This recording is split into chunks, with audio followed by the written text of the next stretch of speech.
A common problem I tend to run into being new in coding is, let's say for example, I'm looking for a certain DNA or nucleotide sequence or codon, and usually from reading from a file as opposed to reading from a string group like this. Alright, let's use GAT for example, this code I've written here. If you notice, the sequence appears 10 times when reading from a file. But now, let's say I go to read this from a string.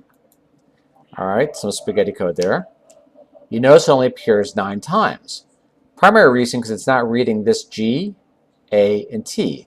However, include the proper stuff, this right there, remove the spaces, and remove the carriage return, and now we have a proper count of 10, which could be the difference between finding the cure for cancer or creating a plague. Thanks in a bit. Catch you later on. Bye.